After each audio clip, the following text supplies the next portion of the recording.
watching lies beyond the stars. Those dazzling heights too fast to climb. I got so hard to fall so far, but I found heaven as love swept low. My heart beating, my soul breathing. I found my life when I laid it down. Upward falling, spirit soaring. I touched the sky when my knees hit the ground.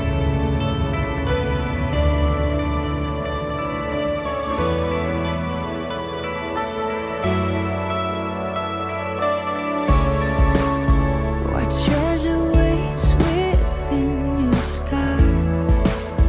The gift of freedom gold can't buy. I bought the world and sold my heart. We traded heaven to have me again. My heart beating, my soul breathing. I found my life when I laid it down. Upward falling, spirit soaring. I touched the sky when my knees hit the ground.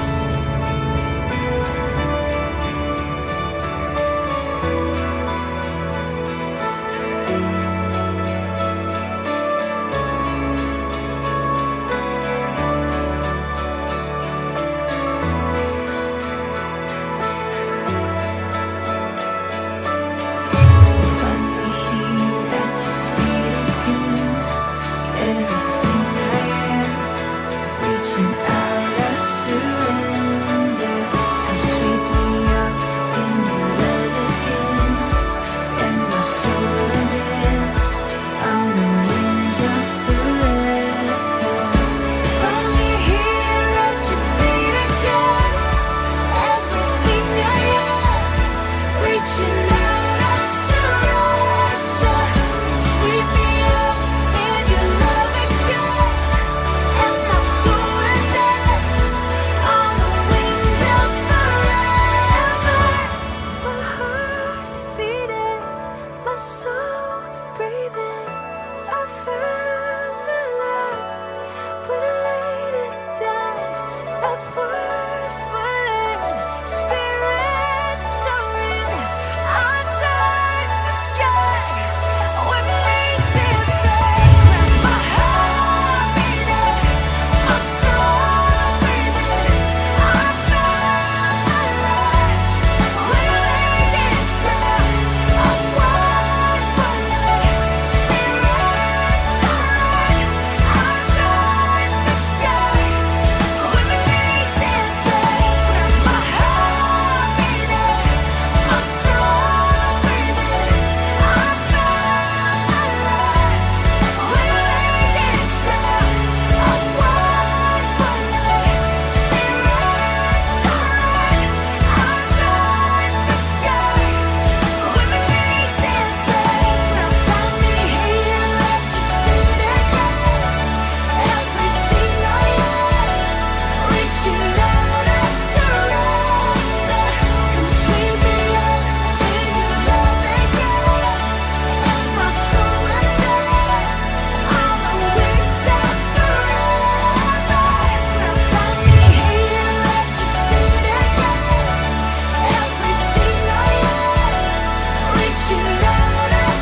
어?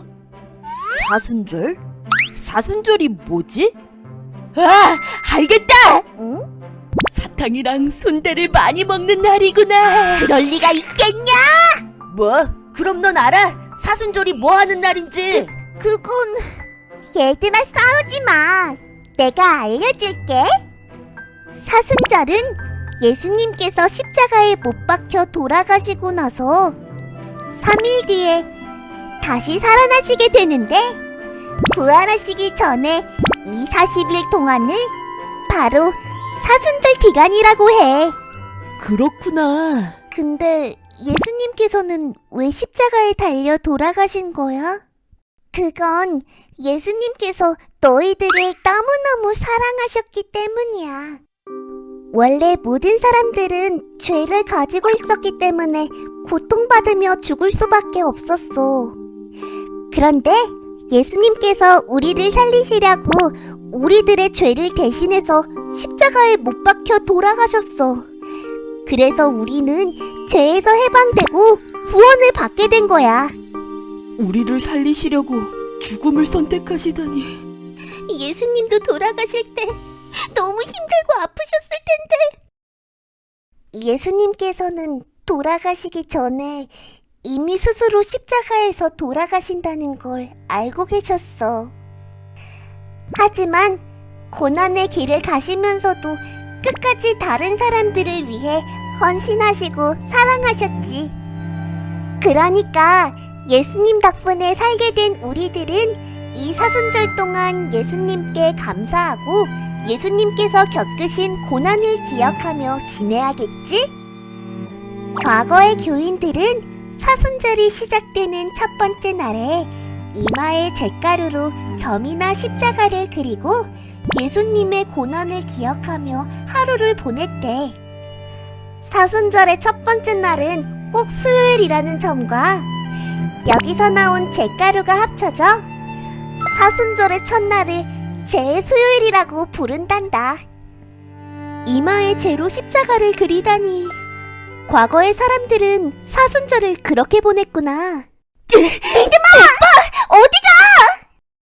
오빠, 믿음아, 왜 그래? 괜찮아? 난 사순절이 그런 날인 줄도 모르고 장난만 쳤는데 예수님께 너무 죄송하다. 이제부터는 나도 예수님의 고난을 기억할 거야. 믿음아, 그건 군고구마잖아. 아휴. 엉뚱하긴 하지만 사순절을 의미 깊게 보내려는 마음이 정말 예쁜데? 난 예수님의 고난을 생각하며 오늘 저녁을 먹지 않을 거야. 나도 사순절 동안은 게임도 안 하고 동생 소망이랑도 안 싸울 거야. 좋은 생각이야.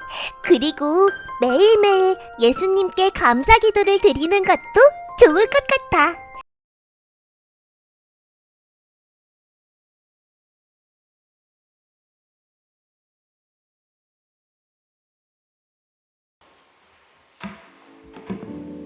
네, 우리는 지금 사순절을 보내고 있습니다. 이 사순절 가운데 여러분들 예배로 나오신 여러분들을 주님의 이름으로 축복하고 환영합니다. 주님은 우리에게 이렇게 말씀하십니다. 하나님은 영이시니 예배하는 자가 영과 진리로 예배할지니라. 오늘도 우리는 영과 진리로 예배하는 그 예배자의 삶을 살아가야 할 줄 믿습니다. 이 시간 잠시 기도할 때에 주님, 나의 마음에 깨끗한 영을 부어주소서, 정결한 마음을 주소서, 그 주님의 말씀을 감사함으로 받는 심령을 부어주소서. 우리 그 마음으로 잠잠히 기도하며 나아가겠습니다. 살아계신 하나님 아버지, 이 시간 온전히 주님만을 바라보며 나아갑니다. 우리의 삶과 우리의 모든 것들을 이끄시고 붙잡아 주시는 하나님, 그 한 분만을 바라보며 이 시간 주 앞에 나아가오니 우리의 몸과 우리의 마음 온전히 주님께로만 향하는 이 시간 되게 하여 주옵소서. 주님만을 바라보며 나아갈 때 주님이 내 모든 순간과 삶을 채워주시고 이끌어주시는 것을 경험케 하여 주시고, 오늘 우리가 드리며 나아가는 이 예배가 정말 그 영과 진리로 드리며 나아가는 예배가 될 수 있도록 하나님, 우리의 모든 것들을 그 주의 보혈 앞에 껴주시고 주 앞에 온전한 자로 나아갈 수 있도록 우리의 삶을 붙드시고 인도하여 주옵소서. 우리 마음이 열리게 하시고 하나님의 말씀을 듣게 하시고 그 말씀 가운데 온전하게 살아가는 우리 모두가 될 수 있도록 주님 채워주시고 붙잡고 인도하여 주옵소서. 놀랍게 역사하신 하나님의 이름을 기대합니다. 아멘. 사도신경으로 신앙 고백합니다. 나는 전능하신 아버지 하나님 천지의 창조주를 믿습니다. 나는 그의 유일하신 아들 우리 주 예수 그리스도를 믿습니다. 그는 성령으로 잉태되어 동정녀 마리아에게서 나시고 본디오 빌라도에게 고난을 받아 십자가에 못 박혀 죽으시고 장사된 지 사흘 만에 죽은 자 가운데서 다시 살아나셨으며 하늘에 오르시어 전능하신 아버지 하나님 우편에 앉아 계시다가 거기로부터 살아있는 자와 죽은 자를 심판하러 오십니다. 나는 성령을 믿으며 거룩한 공교회와 성도의 교제와 죄를 용서받는 것과 몸의 부활과 영생을 믿습니다. 아멘.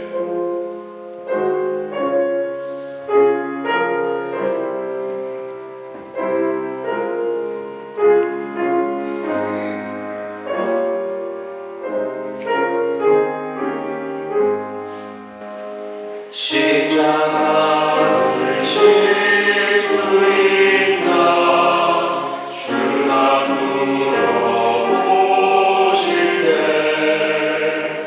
죽기까지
기도하시겠습니다. 은혜의 하나님 아버지 사랑에 정말 감사를 드립니다. 한 주를 시작하는 날에 주님 앞에 나와 아버지 말씀을 들으며 그리스도로 시작할 수 있게 하심을 감사드립니다. 사순절은 예수 그리스도가 요한에게 세례를 받은 후 40일 동안 광야에서 시험받던 시간을 이야기합니다. 이 기간 동안 우리도 예수님께서 그러하셨듯이 금식과 기도로 회개와 절제로 영적 훈련을 하며 그 시간을 견뎠던 주님을 묵상하게 하여 주시옵소서. 매일 아침 6시 반 각자의 자리에서 우리 성도들이 그 시간을 주님을 만납니다. 그 시간을 귀하게 여길 수 있게 하여 주시옵고 그 시간에 아버지와 함께 할 때에 이제껏 느껴보지 못한 은혜를 받을 수 있게 하여 주시옵소서.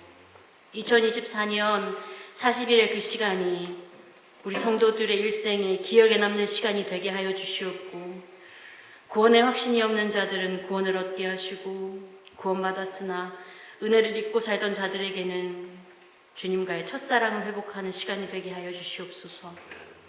혹시 기도하지 못한 힘든 성도가 있습니까? 그런 자를 찾아가여 주시옵고 마음을 어루만져 주옵시며 우리의 입술을 움직이게 하여 주실 줄을 믿습니다. 예배 때 집중하지 못하고 힘든 자들이 있습니까?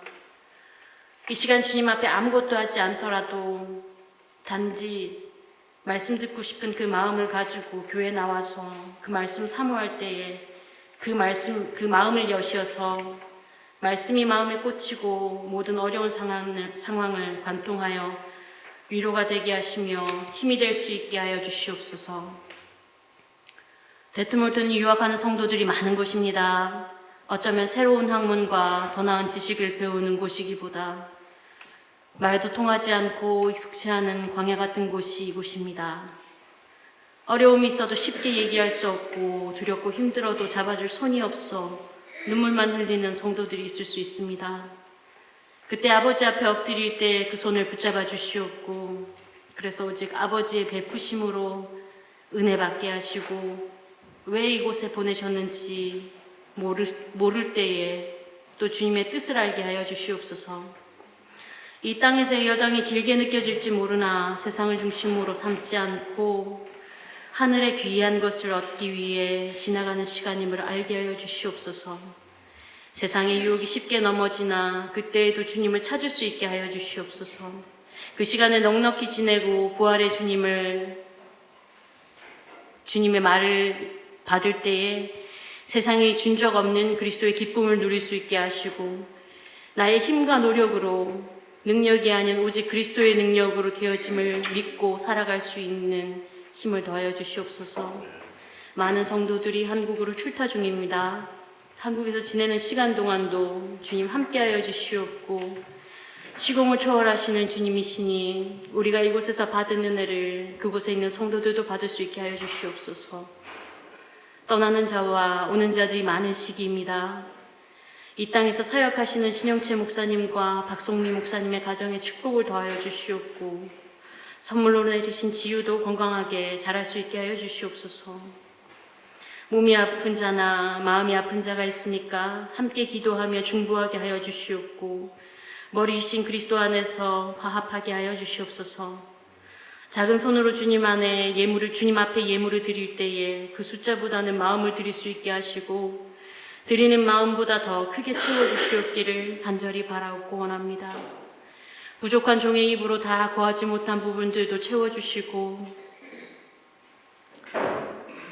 채워주시며 함께하여 주실 것을 믿으며 살아계시며 역사하실 예수 그리스도의 이름으로 기도드립니다. 아멘.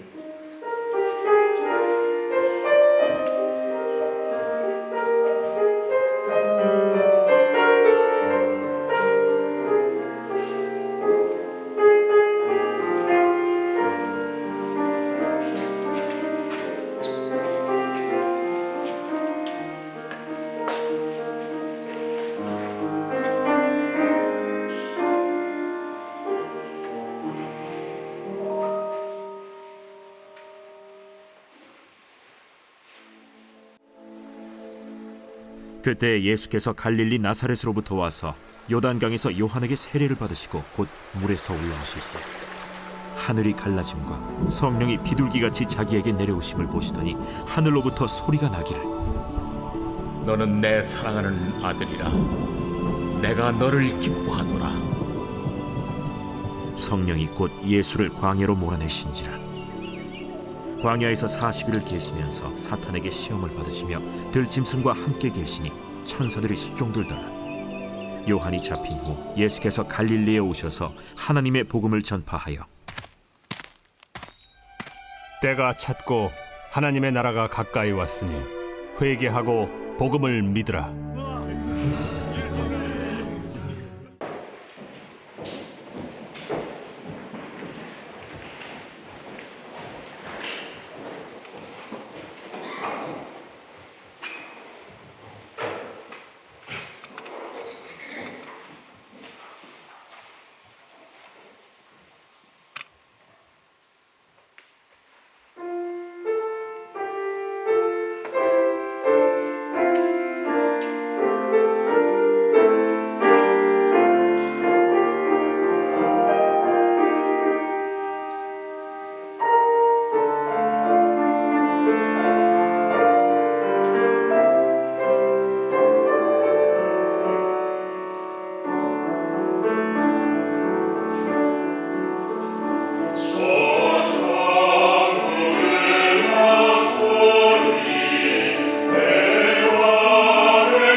우리는 이 사순절 기간 가운데 계속 예수님이 어떤 분인지에 대한 이야기를 나누고 있어요.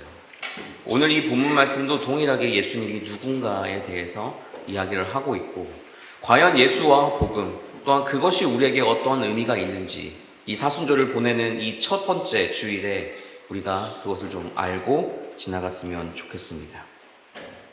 여러분, 예수는 누구일까요? 다 마음속으로 생각하고 계시는 거죠? 대답도 다 하고 계시고. 네. 우리가 왜 예수를 존경하는 데 머무르지 않고 믿는 데까지 나아가는 걸까요? 복음서에서는 우리에게 그것에 대한 것의 대답을 명백하게 이야기하고 있어요. 바로 예수 그리스도 그 자체가 복음이기 때문입니다. 예수님의 공생애를 다루는 4개의 복음서에서는 그 복음이라고 불리는 유앙겔리온이라고 하거든요. 복된 소식이라는 뜻인데 그 타이틀이 붙는 이유가 바로 거기에 있는 것이죠. 이 4가지의 복음서 중에 가장 처음에 기록된 책인 우리가 읽은 이 마가복음에서는 1장 1절에 이렇게 이야기를 시작하고 있습니다. 하나님의 아들 예수 그리스도의 복음의 시작이라. 이 말씀 자체도 또한 예수 그리스도 그분도 복음이다라는 것을 이야기하고 있는 것이죠. 예수 그리스도의 복음이라는 말은 사실 잘못하면 오해하기 쉽습니다. 죽어서 천국에 들어가거나 살아있는 동안에 마음의 위로를 얻는 게 복음이라고 우리가 생각할 수 있기 때문이에요. 실제로 사실 그렇게 믿고 산다는 것 자체만으로도 사실은 다행입니다. 왜냐하면 예수 그리스도의 복음 앞에서 또한 내 삶을 내어놓고 진지해질 수 있기 때문이죠. 그러나 많은 기독교인들은 이 복음을 진지하게 생각하지 않아요. 우리가 누군가와 대화를 하거나 누군가랑 이야기할 때 교회에 대한 이야기 또한 세상 가운데서 내가 했던 경험들, 내 기도에 대한 경험들에 대한 이야기들은 하지만 예수 그리스도께서 내 삶 가운데 어떻게 행하셨는지에 대해서는 간증으로 하는 시간 외에는 그렇게 많이 이야기하지 않는 것 같아요. 아무리 기독교 가정이라 할지라도 또한 부모님과 통화하는 그 상황 가운데서도 내가 널 위해 기도할게 라고 이야기하는 것 정도이지 내 삶 가운데 예수님이 어떻게 행하셨어, 지금 내 삶 가운데 내가 하나님 앞에 예수님 앞에 내가 기도하니까 예수님이 내 삶을 이렇게 이끌어 주셨어 라고 그렇게 당당하게 그리고 그것을 그렇게 길게 이야기하는 사람들이 많이 없다라는 거예요. 그것 자체는 무엇을 의미하냐면 예수 그리스도의 그 복음이 내 삶 가운데 있고 내가 그것을 믿고는 살아가지만 내가 그것을 경험하거나 체험하면서 살지는 않는다. 내 삶 가운데 복음을 내가 믿는 건 맞지만 그 복음이 내 인생 가운데 중요하지 않는 것이 되어버릴 수도 있다는 거예요. 많은 분들이 그렇지는 않겠지만 그럴 수 있다는 겁니다. 여러분들 10억짜리 복권에 당첨됐다라고 한번 생각해 봅시다. 뭐 하실 거예요? 10억짜리 복권에 당첨이 됐어요. 그럼 전 바로 영주권부터 딸 겁니다. 집도 살 수 있겠죠 그러면? 그리고 교회도 세우고 싶어요. 뭐 하여튼 여러 가지 것들이 있겠지만 정말 그 10억의 복권이 당첨된 것은 정말 내 인생 가운데 일어날 수 없는 일이잖아요. 그러면 그 복권에 당첨된 사람은 뭘 얘기하냐? 내가 그 복권에 당첨된 그 스토리를 누군가와 만나도 모르는 사람을 만나도 그것들을 이야기하게 되어져 있어요. 행복하잖아요. 그게 내 삶 가운데 가장 큰 사건이고 가장 귀한 것이라고 또한 하나의 사건으로 생각할 수 있기 때문에 그렇게 된다는 거예요. 그런 가운데서 우리의 인생을 어느 것과도 뒤바꿀 수 없는 그 예수 그리스도의 그 복음을 우리는 자랑하고 그 예수 그리스도의 그 복음을 실제로 살면서 이야기하면서 나아가고 있느냐라는 것이죠. 오늘 이 본문 말씀 가운데 오늘 본문은 3단락으로 나눠져 있어요. 9절부터 11절까지 그리고 12절부터 13절 그리고 14절 15절을 3개로 나눈 하나하나의 소제목들이 성경책에는 적혀져 있어요. 그 중에 마지막 단락인 마가복음 1장 14절 15절 말씀에서는 갈릴리에서 복음을 전파하시다라는 부제가 그 위에 붙어져 있어요. 요한이 잡히신 후에 예수님께서는 갈릴리에 오셔서 무엇을 하셨냐? 바로 하나님의 복음을 전파하기 시작하셨다라는 거예요. 그러고 나서 하나님의 복음을 15절에서 이렇게 이야기하고 있습니다. 마가복음 1장 15절 말씀 같이 한번 읽어봅시다. 시작!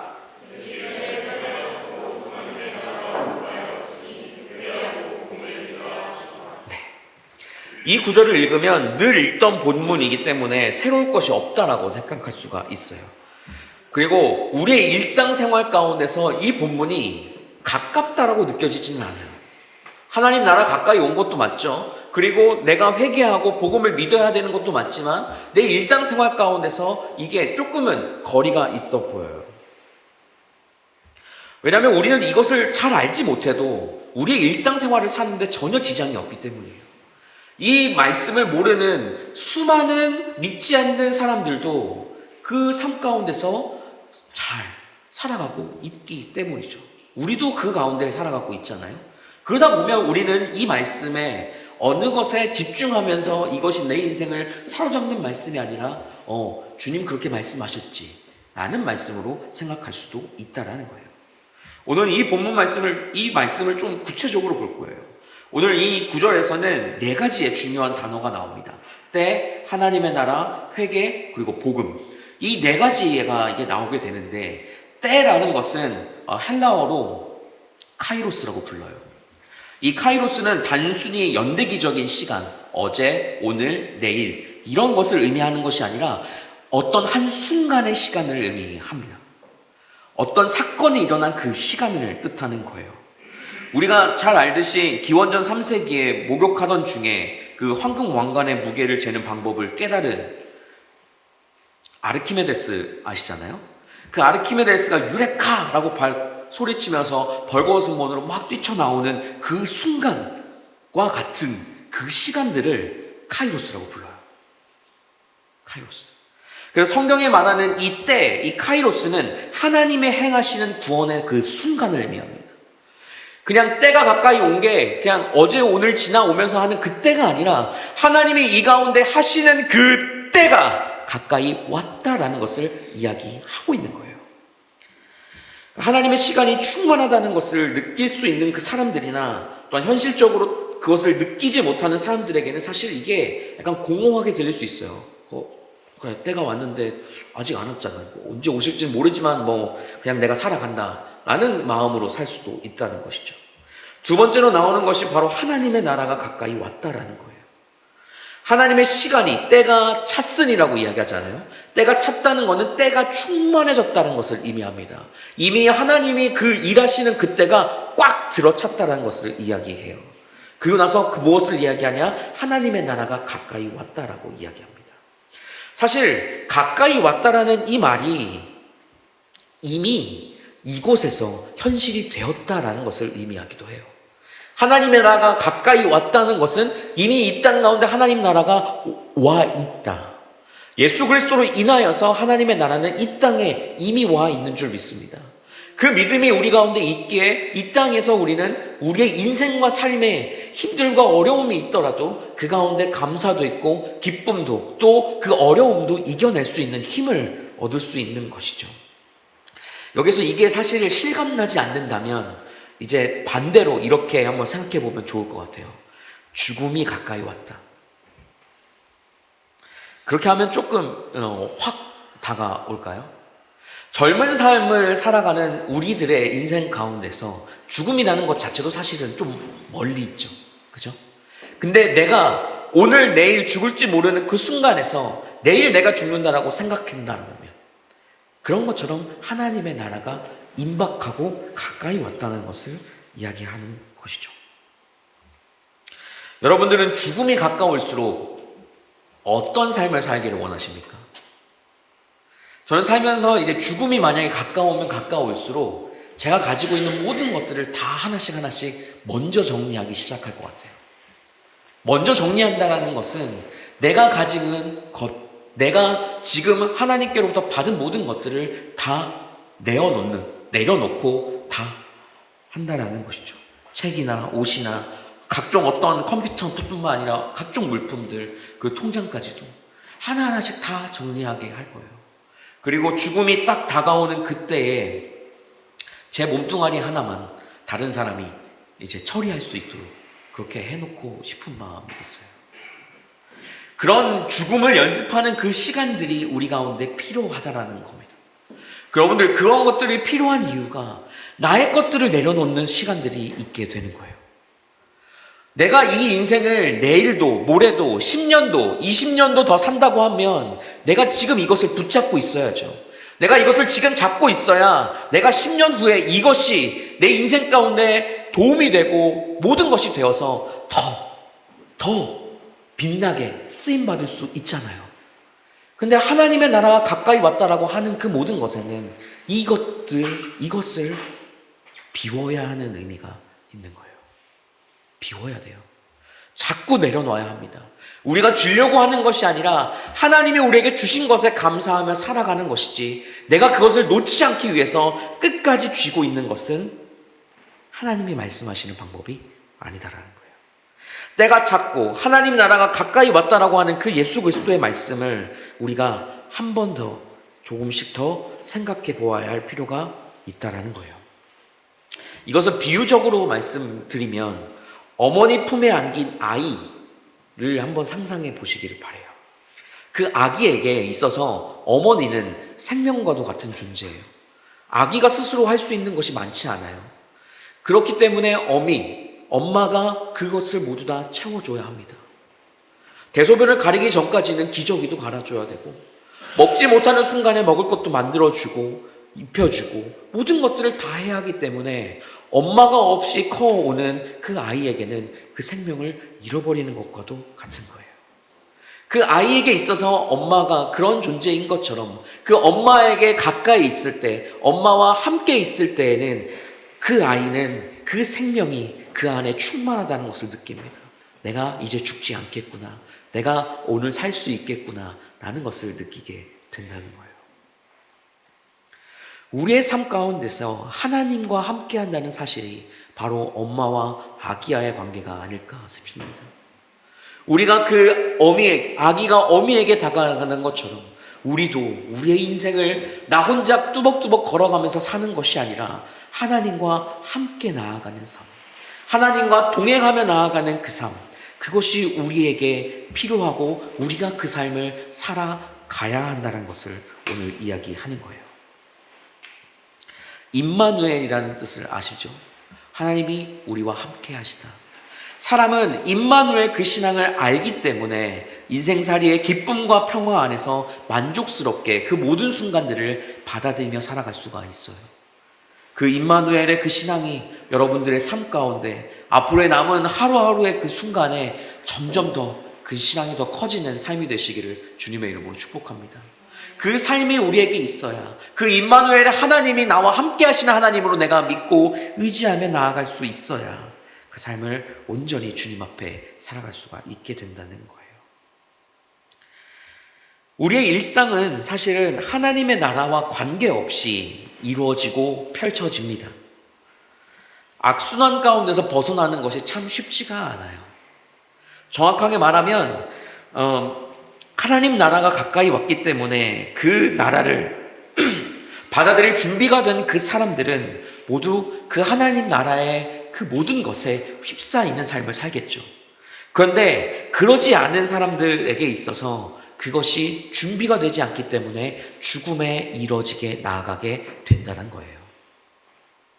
그래서 오늘 이 하나님의 나라가 가까이 왔으니라고 하면서 그 다음 구절이 바로 뭐예요? 회개하고 복음을 믿으라라고 하잖아요. 그래서 우리에게 중요한 것이 회개입니다. 회개는 헬라어로 메타노이아라고 불러요. 이것은 내 삶의 방향을 전환하는 것을 가르칩니다. 가까이 온 하나님의 나라를 향하여서 내 삶의 방향을 가는 거예요. 하나님의 나라와 상관없이 내 인생 내가 하고 싶은 대로, 내 뜻대로, 내가 가지고 있는 그 욕망과 욕구대로 살아왔던 그 삶에서 하나님 나라가 이 땅 가운데 가까이 온 것을 보고 그것을 믿으면서 그분 앞에 그 하나님의 나라로 다시 내 삶을 재조정하는 것, 그게 바로 회개라는 것입니다. 지금까지 돈을 버는 방향으로 계속 내 삶을 살아왔다라면 이젠 그것을 선하게 하나님 앞에 귀하게 쓰는 방향으로 바꿔갈 수도 있겠죠. 자기 안에 갇혀서 살았다면 자기를 뛰어넘는 방향으로 갈 수도 있어요. 우리는 어떤 방법으로도 하나님 앞에 하나님과 반대되어 나왔던 그 삶에서 다시 돌이키는 삶을 사는 것이 중요하다는 거예요. 그런데 이 회개가 쉽지가 않아요. 방향을 전환하는 것, 이 방향을 전환한다는 게 내 인생을 180도 바꿔야 되는 거거든요. 그러니까 이게 내 인생 가운데 사실 쉽지가 않은 거예요. 내가 모태신앙으로서 기독교인으로서 어릴 때부터 그렇게 살아왔을지라도, 내가 나중에 예수를 믿어 살아왔을지라도 아무거나 관계없이 하나님 나라의 방향으로 내 삶을 맞춰 살아간다는 게 죄를 지으면서 나아가는 우리의 입장에서는 쉽지가 않은 거예요. 오늘 이 살벌하고 척박한 그 현실 가운데서 회개는 불가능하다고 볼 수도 있는 것이죠. 저와 여러분들도 회개하지 않는 사람일 수도 몰라요.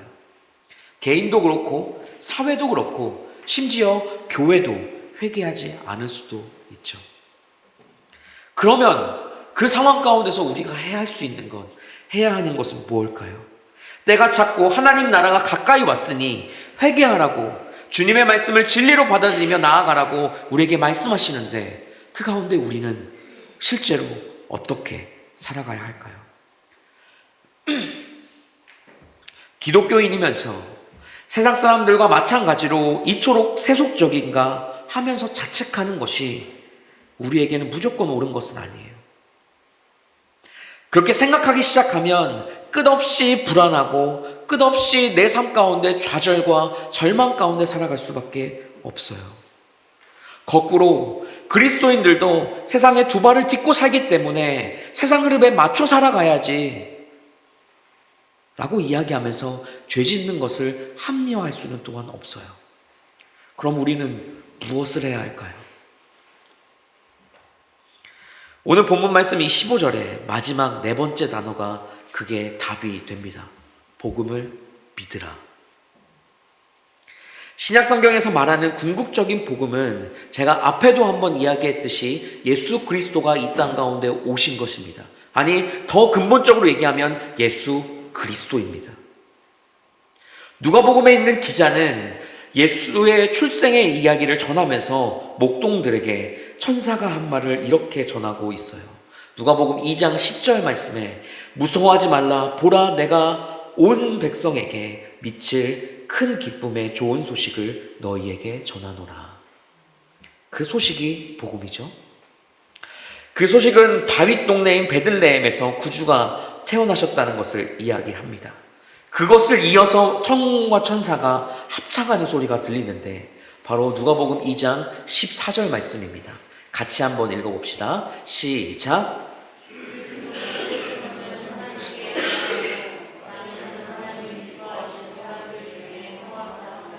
아멘. 예수가 누구이기에, 그에게서 무슨 일이 일어났기에 그가 만인을, 모든 사람을 위한 복음, 즉 평화라고 이야기를 하는 걸까요? 오늘 본문 앞단락에서는 예수님이 누구인가에 대한 대답이 두 가지로 나와요. 9절과 11절 말씀에서는 예수님의 세례에 대한 이야기들을 하고 있어요. 사실 우리가 잘 알듯이 예수님은 세례를 받을 필요가 없는 분이셨습니다. 그런데 그가 세례를 받았다는 것은 하나님의 자비와 하나님의 긍휼에 의존해서 그 삶을 살겠다고 하는 것을 의미해요. 우리도 예수님과 똑같이 그 하나님의 자비와 그 긍휼을 구하면서 우리의 삶을 살아가야 한다는 것을 또한 의미합니다. 예수님은 그렇게 삶을 사셨고 그렇게 삶을 사는 것을 우리에게 먼저 보여주셨어요. 삶으로. 그래서 예수는 우리의 복음이 된다라고 말할 수 있는 겁니다. 그리고 12절과 13절 말씀에서는 광야에서 시험 받으신 것에 대해 이야기하죠. 이것과 이제 동일하게 나오는 마가복음과 누가복음에서는 이제 세 가지에 대한 시험을 자세하게 설명하고 있어요. 근데 마가복음은 짤막하게 설명하고 있죠. 첫 번째는 돌들로 떡이 되게 하는 것이었고, 둘째는 성전 꼭대기에서 뛰어내리는 것이었고, 셋째는 마귀에게 엎드려 경배하는 것, 그 세 가지를 이야기했죠. 이 세 가지 유혹은 사실 인류에게 늘 따라다니는 생존 본능과도 같은 거예요. 잘 먹고 잘 살아야 한다라는 물질적인 욕구, 그게 이제 돌이 떡떡이가 되게 하는 것이죠. 자기의 어떤 능력을 확인하려고 하는 그 욕망, 나의 어느 한계까지 시험하면서 내 능력이 점점 더 커지고자 하는 그 욕망이 바로 성전 꼭대기에서 뛰어내리는 것을 의미하는 거죠. 마지막 이 세 번째는 세상에서 가질 수밖에 없는 권력과 명예에 대한 욕심을, 그 본능을 이야기하고 있어요. 사실 이게 없는 사람은 없어요. 그죠? 심지어 여러분들 앞에서는 저도 그렇게 이러한 것들에 대한 욕망이 또한 욕구가 없지는 않아요.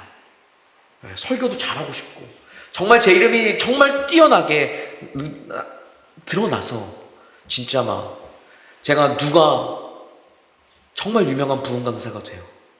미국에 누가 저에게 비행기표도 대주고 숙소도 다 대주고 저는 그냥 가서 룰랄라 가서 복음만 전하고 오면 되는 그러한 것이 되는 것이 아마 여러분들도 이제 여러분들 이름이 유명해지면 누군가 그렇게 초대하고 가스트로 계속 부르면서 하는 것들도 우리가 가질 수밖에 없는 거잖아요.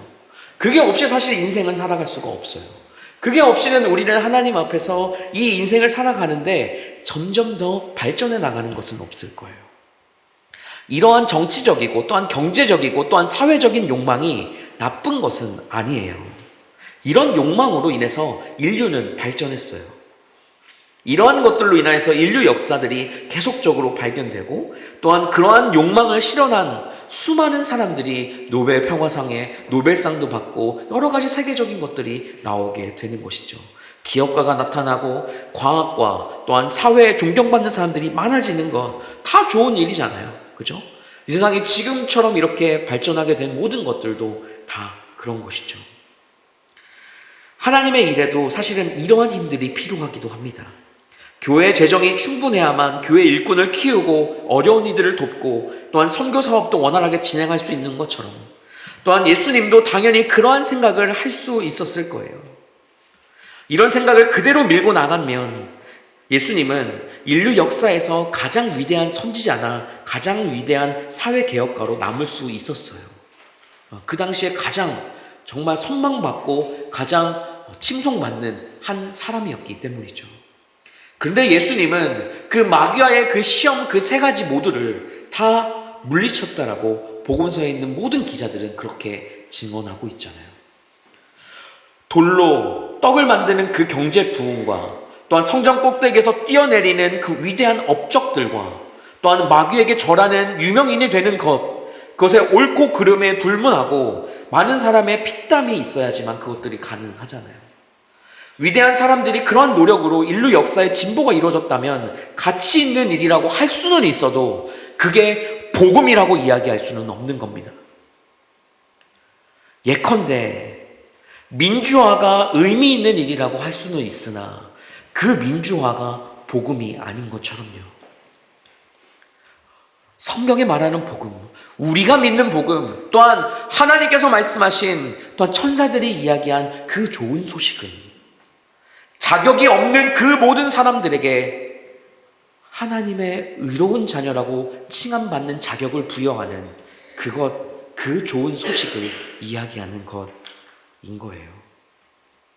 우리는 이 세상 가운데서 자격만큼 대우받는 그 이치 가운데 길들여져 있어요. 내가 자격이 되어야, 내가 어느 정도의 학문은 해야, 내가 어느 정도의 스펙은 있어야 인정받고 대우받는 세상 가운데 살아가고 있죠. 그것에 길들여져 있는 우리가 이 복음을 이해하는 것이 사실 쉬운 부분이 아니에요. 처음에도 얘기했죠. 이 복음을 그냥 하나님의 나라, 우리가 그 복음을 믿으면 천국을 간다. 내가 이 복음을 믿으면 이 땅 가운데 조금 더 편하게 산다. 라는 것 정도로만 믿고 있는 것이 복음을 믿고 우리가 살아간다라고 말할 수가 없는 거라는 거예요. 어떤 사람들은 그의 능력이나 노력보다 더 많이 대우받으면 불공정하다라고 이야기를 해요. 그죠? 차별한다는 이야기들을 하잖아요. 현대인들은 사실 이러한 불공정, 이러한 차별 대우받는 것에 대해서 굉장히 예민해요. 그리고 그것에 잘 참지를 못해요. 불공정하다는 말을 들을 정도라면 이미 그 상황 가운데서 나와 그 사람을 비교하기 시작하겠죠. 그렇죠? 근데 오늘 복음은 불공정해요. 살인한 자도 복음을 믿을 수 있고 정말 착실하게 예수 그리스도를 잘 믿은 사람도 당연히 복음을 듣고 믿고 살아갈 수가 있겠죠. 하나님의 말씀 가운데 그 복음은 우리가 인생 가운데 살아가는 것에 비하면 그 기준에 본다면 불공정한 거예요. 합리적이지 않은 거예요. 합리적이라면 벌 받아야 될 사람에게 그 사람이 천국 갈 수 있는 자격이 주어지면 안 되잖아요. 그런데 복음은 그렇게 주어진다라는 거예요. 그 복음은 우리가 믿고 사는 복음이라는 거예요. 이게 어려워 보여요. 그죠? 그래서 복음을 이해하라고 이야기하지 않습니다. 복음은 믿는 거예요. 믿는 자에게 하나님의 그 영원하신 생명이 함께한다고 말하는 것처럼 이 복음을 믿는 게 필요하다는 거예요. 다른 사람과 비교하면서 신앙생활하는 건 옳지 않아요.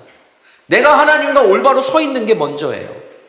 다른 사람은 저렇게 개판으로 신앙생활하는데 왜 잘 되는 거야? 라고 이야기하는 건 옳지 않아요. 내가 내 믿음 안에서 내가 정말 신앙생활을 올바르게 잘하고 있는지가 먼저이고 그게 중요하다는 거예요. 왜 중요하죠? 때가 찼고 하나님의 나라가 가까이 왔기 때문에. 그리고 그 예수 그리스도, 그분을 내가 믿고 의지하며 나아가는 그 삶을 통하여서 회개라는 걸 할 수가 있어요. 저는 오늘 예수와 복음이라는 이 제목으로 여러분과 같이 이야기를 나눴어요. 사실 제가 한 이 이야기가 여러분들 이해가 안 될 수도 있어요. 여러분들 지금 처해 있는 현실상 맞지 않다라고 생각할 수도 있어요. 그런데 하나님의 말씀은 원래 이해가 안 돼요. 이해하면 이해할수록 이단에 빠지는 거고, 이해하면 이해할수록 시험에 들게 되는 것 중에 하나가 바로 말씀이에요. 그래서 신앙생활은 어떻게 하는 겁니까?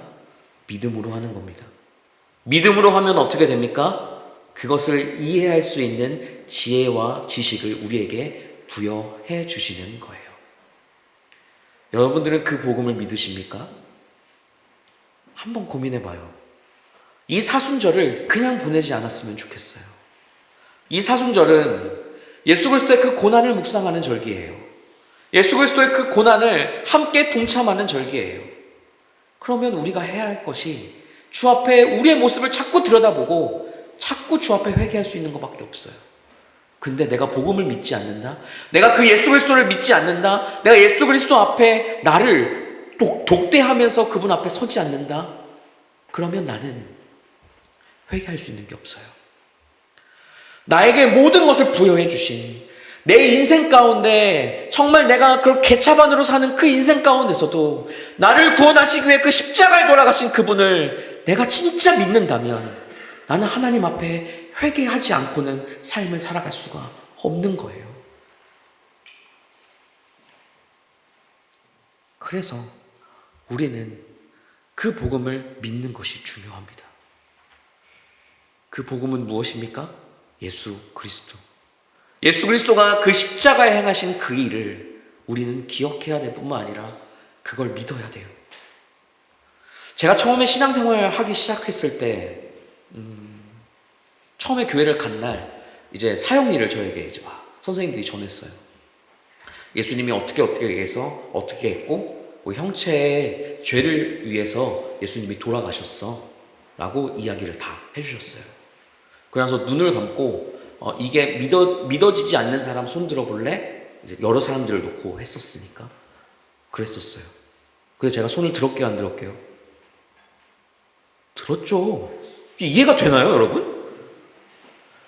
예수님이 나랑 뭔 상관이야? 난 예수님 만나본 적도 없고 예수님은 내 인생에 아무런 관계가 없는 분인데 성경에서만 나와 있는 그분이 나의 죄 때문에 십자가에 돌아가셨다? 그거는 이해하는 게 아니잖아요. 그거는 믿어야 하는 거잖아요. 그죠? 여러분들의 인생 가운데, 여러분들의 신앙생활 가운데 이게 혹시 안 믿어지시는 분은 그것이 믿게 해달라고 기도해야 돼요. 이걸 이해하려고 철학적으로, 이성적으로, 어떤 것으로, 과학적으로 증명하려고 하는 사람들이 어마어마하게 많지만 결국 답은 믿음 아니면 찾을 수가 없어요. 그래서 우리는 그 믿음으로 이 삶을 살아가는 겁니다. 히브리서 말씀 가운데 믿음은 바라는 것들의 실상이요 보이지 않는 것들의 증거다라는 말이 있어요. 그 말은 무엇이냐면 바라는 것. 내가 믿음으로 주님, 내 삶이 이렇게 이루어질 줄 믿습니다. 주님이 내 삶을 그렇게 채워주실 줄 믿습니다. 라고 믿고 나아간다면 그것이 내가 바라는 것이 실제로 내 삶에 이루어지는 것을 경험하게 돼요. 그리고 그 믿음은 보이지 않는 것들, 내가 믿지 않은 것들, 내가 하나님 앞에 보지 않았던 것, 십자가에 돌아가신 그분을 내가 만난 적은 없지만 그 믿음이 그것을 내 삶 가운데 내가 증언할 수 있는 것으로 만들어 간다는 거예요. 그게 보이지 않는 것들의 증거다라는 뜻입니다. 우리의 인생은 그 믿음 하나면 이루어지는 거예요. 여러분들의 그 삶이 이 사순절, 매년 찾아오는 사순절이니까 그냥 지나가는 것으로 그치지 않았으면 좋겠어요. 사탕과 순대를 먹는 날이 아니잖아요. 그렇죠? 이 사순절은 정말 그렇게 하나님의 고난 가운데 묵상하며 나아가는 시간들이에요. 네, 이제 제 수요일부터 시작해서 아침 예배를 시작했어요. 그죠? 근데 사실 제가 믿음이 적었어요. 전 한 2명 들어올 줄 알았거든요. 그리고 다 온라인으로, 온라인 나중에 녹화된 걸로 나중에 어떻게든 보겠지. 나중에 조회수나 좀 확인할까. 첫날부터 9명이 이제 들어오기 시작하더니, 계속 들어오더라고요. 참 신기했어요. 제가 여러분들 너무 과소평가했구나라는 생각도 사실 좀 했어요. 죄송해요. 여러분들 그 시간들을 저도 사실은 그렇게 제가 믿음이 적었다라고 고백했지만 사실 아침 예배를 해야 된다는 마음을 하나님이 저한테 계속 주셨었어요. 진짜로요. 근데 해야지 했는데 자꾸 미뤘다 그랬잖아요. 그 나서 사실 처음에 할 때에도 사실은 그거에 대한 기대감이 별로 없었어요. 그냥 준비해야 되니까 저는. 여러분들 아마 제가 그 자리에서 어떻게 하는지 보시면 컴퓨터 이 큰 화면에 화면을 4개씩 띄워놓고 이쪽에는 이제 실시간 송출하는 거 계속 바꿔가고 이쪽에는 PPT 막 돌리고 하면서 제 눈이 막 왔다 갔다 하는 것들을 보실 거예요. 정말 정신이 없었어요. 정신이 없고 그렇게 예배를 잘 드리고 첫 예배를 잘 드리고 그 기도하는 그 시간이 탁 되는데 그 감동이 제 입장에서는 너무 크더라고요. 그러니까 여러분들이 동시 접속자들이 많아서 감동되는 게 아니라 그냥 그 자리에 하나님이 날 위해 돌아가셨다고, 하나님이 내 삶 가운데 이렇게 함께 하셨다고, 내가 이 위대하신 이 하나님을 내가 믿지 않고 살았다면 얼마나 내 인생이 힘들고 어려웠을까 라는 생각들이 하면서 정말 감사하고 감사한 시간들을 보낼 수밖에 없었어요. 그게 믿음이 있기 때문에 가능한 거라고 저는 봅니다. 믿음이라는 거 그냥 뭔가 저는 믿음이 적어요, 믿음이 많아요 라고 하잖아요. 사실 작고 큰 믿음이 어디 있어요. 믿거나 말거나죠. 믿거나 안 믿거나 둘 중에 2개밖에 없지 않아요? 죄도 큰 죄가 있고 작은 죄가 있다라고 표현하는 건 이 세상 가운데 있는 어떤 규율 때문에 정해져 있는 거잖아요. 근데 하나님 앞에 있는 모든 죄는 죄를 짓거나 안 짓거나예요. 믿거나 안 믿거나, 죄를 짓거나 안 짓거나, 내가 하나님을 찬양하거나 찬양하지 않거나, 말씀을 보거나 보지 않거나, 말씀을 오늘 조금밖에 못 봤네, 내일은 더 많이 봐야지, 그런 건 없어요. 말씀은 보거나 안 보나잖아요. 말씀은 봤으면 봤잖아요. 그러면 그것에 그냥 감사하고 내 삶에 뿌듯해하면서 하나님 앞에서 나아가면 되지. 내가 계획해놓은 것이 이만큼인데 이것밖에 못했으니까 나는 믿음이 약해. 나 오늘 하루 온전하게 다 하나님 앞에 내어 맡기지 못했어 라고만 생각하는 것은 그것 또한 세상에 가지고 있는 기준이라니까요. 그 믿음을 가지고 그냥 자유롭게 살았으면 좋겠어요. 신앙생활에 여러분들이 가질 수 있는, 또한 저 스스로도 가질 수 있는 어떠한 기준이라는 건 있어요. 그렇죠? 내가 목사로서 이 정도는 하고 이 정도는 해야지. 여러분들도 성도로서 어떠한 역할을 맡은 자로서 이 정도는 하고 이 정도는 해야지 라고 생각하는 것들은 다 있을 거예요. 그죠? 근데 그것을 채우지 못했다고 해서 그게 죄가 되나요? 그걸 아예 못했다고 해서 하나님을 믿지 않는 건가요? 그건 아니에요. 그러니까 그런 여러분들의 그 어떠한 그 믿음의 모습을 하나님 앞에 드리는 것이 혼자서 너무 힘들 때, 그래서 아침 예배가 있고 금요 기도회가 있고 주일 예배가 있는 거잖아요. 그렇게 믿음으로 주님 앞에 반응하며 나아가는 여러분들 되시기를 주님의 이름으로 축복합니다. 이건 우리에게 믿거나 말거나의 사실 문제는 아니에요. 믿어야 합니다. 믿는 자에게 그 하나님의 나라를 경험할 수 있는 자격이 주어질 거예요. 그 믿음으로 나아가고 그 믿음으로 이번 한 주 동안 주님 앞에 이 사순절을 계속적으로 보내며 나아가는 여러분들의 삶이 되시기를 주님의 이름으로 축복합니다. 기도하겠습니다. 살아계신 하나님 아버지, 우리의 인생을 나아가는 것이 세상 가운데 그 가치관과 또한 기준이 있기 때문에 하나님의 복음을 믿는다는 것이 사실 쉽지 않음을 느낍니다. 신앙생활을 한다는 것이 사실 자유롭게, 당당하게 잘하고 있다고 고백할 수도 없어요. 하나님, 그렇지만 오늘 주님 말씀한 것처럼 때가 찼고 하나님 나라가 가까이 왔고 또한 그 가운데 하나님이 우리에게 회개하라 말씀하시는 것 가운데서 우리에게 복음으로 찾아와 주셔서 감사합니다. 복음으로 우리와 함께하여 주셔서 감사합니다.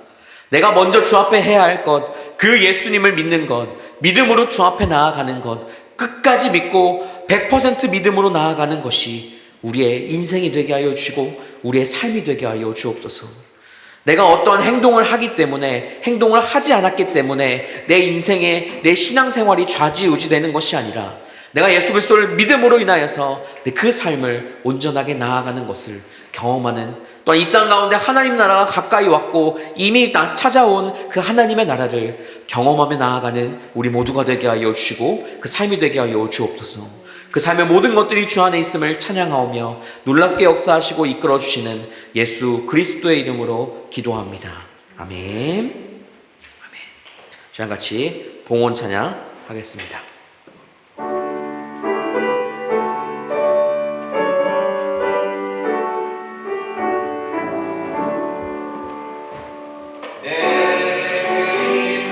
모든 것을 아낌없이 드리네.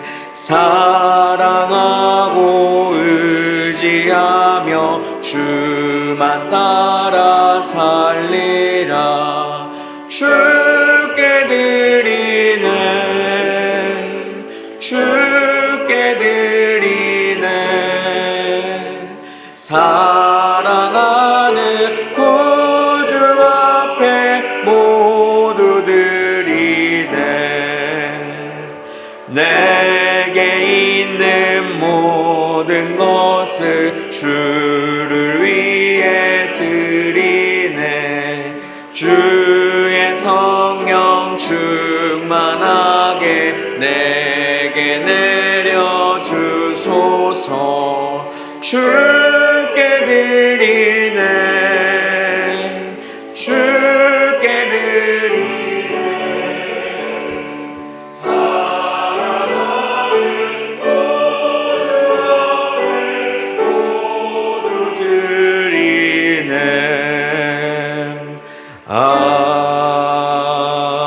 아멘. 그러겠습니다. 오늘도 우리에게 말씀하여 주시니 감사합니다. 하나님께서 우리의 한 주간의 삶을 지키시고 이 사순절 가운데 하나님께서 우리에게 은혜 부어주시니 감사합니다. 우리의 삶을 물질로 채워주시는 하나님, 우리의 삶에 물질뿐만 아니라 모든 것으로 내 기도에 응답하시는 것으로도 채워주시는 주님, 그 하나님께 감사하여 주 앞에 예물 드리오니 예물 드린 그 손길마다 복에 복을 더하여 주시고 이 예물이 하나님의 사랑을 전하는 도구로 쓰임받게 하여 주옵소서. 성도들을 위로하고 축복하는 물질로 쓰임받게 하여 주시고 드릴 때마다 채워주시는 은혜를 경험케 하시고 채워주신 것에는 다시 한번 주 앞에 감사하며 나아가는 삶이 되게 하여 주옵소서. 함께 하실 주의 이름을 찬양하오며 예수 그리스도의 이름으로 기도합니다. 아멘. 다 같이 자리에서 일어나셔서 하나님 앞에 방송 찬양하겠습니다.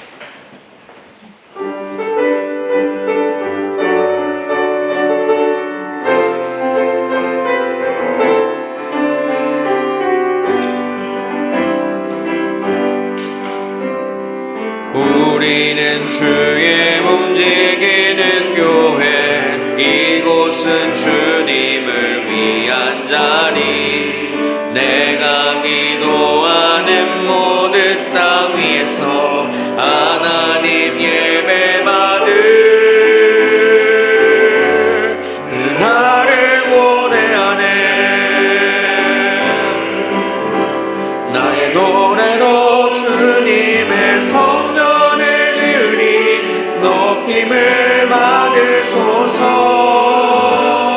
이스라엘 찬송 중 거하신 주님은 거룩하십니다. 두 손 들어 주님의 보좌를 만들고 멸망 나에 경배하리. 구름 날개 사이에 임하신 것처럼 내 위에 임하소서. 하나님 우리가 이곳에 섰으니 이 땅을 치유하소서. 하나님 우리가 어디에 있든지 주를 높이리다. 열방들아 주님을 송축할지어다. 그 발 아래 입 맞추라. 영원한 통치자 주 예수 그리스도 그는 위대하신 왕 우리 왕.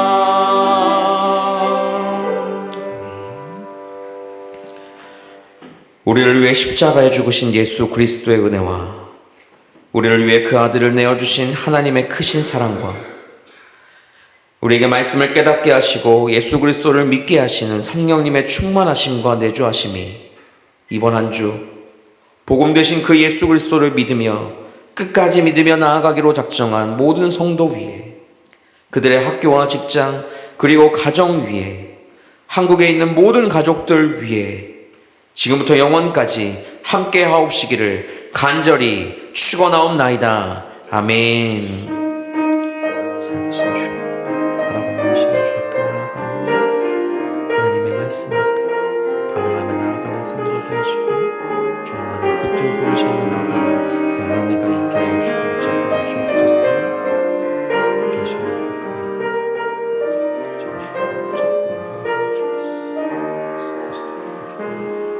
아멘. 네, 자리에 다 앉아주시길 바랍니다.